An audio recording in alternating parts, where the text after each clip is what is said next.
And we are here with one of tonight's 2-round winners, Kyle and Lucas. Kyle, let's talk about tonight's run, and let's talk a little bit about that horse that you're working with, because it's one that we're not used to you being on. Yeah, I usually ride Logan Bird's buckskin horse Peso, but tonight I'm on Tim Bagnell's. It's a gray horse, a little mare. She's only 7. I say little, she's pretty big. She's really not your typical calf horse, and she's kind of more so running bred. I think she's actually related to Lisa Lockhart, sorry's Louis horse, the old buckskin way back in the day. So it's cool to see how great she is, really, and I just want to thank Tim for allowing me to ride her.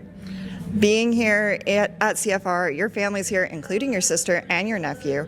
Having that family backing here before you head to your first NFR, which we'll touch on a little bit later here, what does that mean to you? It's pretty cool, yeah, really cool to get interviewed by my sister. Like we were saying, it's been a long time. I think maybe 4 or 5 years since she got to interview me, and I've seen her a lot of rodeos, way too many rodeos not to do good at and get an interview. It's just funny how it works out. And I was telling Beau I haven't won a go-round here since 2016, so shoot, almost, I think 8 years of CFR, maybe 7 years even. I might have missed it once, and then the COVID year, so it's been a long time coming. How does that play mentally when, it comes to going that long without winning a go-round at CFR, coming in each year, and how do you make sure that your mental game is on point and, you don't let that get to you?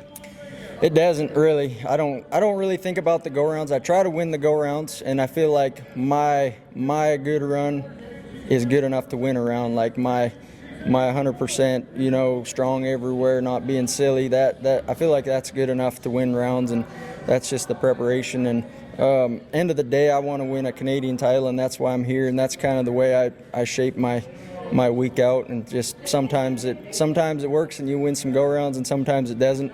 Seems like the first few rounds I maybe miss it by a few, win thirds or maybe seconds, and then later on in the week I'm trying to rope maybe more for the average and don't get quite as crazy on the barrier or wrapping a hui, so then I'm not winning go-rounds, but I'm happy and thankful it worked out here tonight.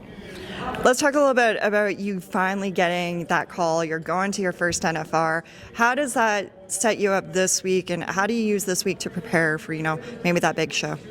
Yeah, it was such a whirlwind there the last 3 weeks. I mean, we were going like crazy. I think I don't know how many flights I got on, but I think I booked 10 flights and sent horses around all around the world.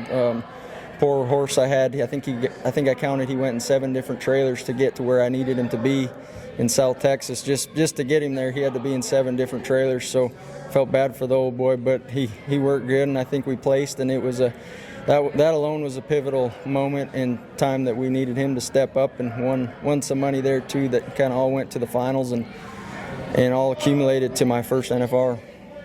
How does that relationship between you and your horse, help, as that's pivotal to be able to get to those moments? Yeah, one of my, I say maybe idol, but that doesn't do it justice. Beau Cooper just passed away here, seems like yesterday, and he was family for sure, and he always told me it takes 6 months to really get with a horse, and I believe that for sure.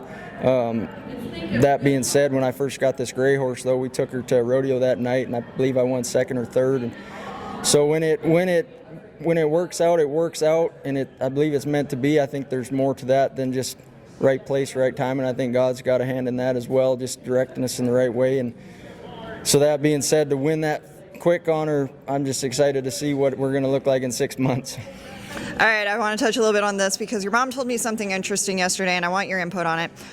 There is a bareback rider down south who's trying to convince your sister that your nephew is going to be a bareback rider. I'm not going to say who it is.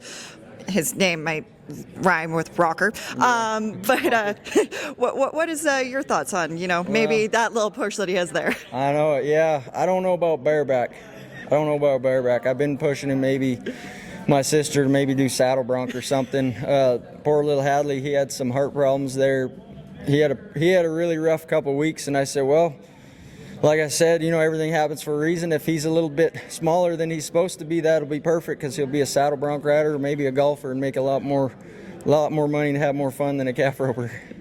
Well, congratulations on tonight. So glad we got to do this. We told each other in Calgary it was going to happen, and it made it happen, so congratulations. Yeah, thank you. I appreciate it. Thank you.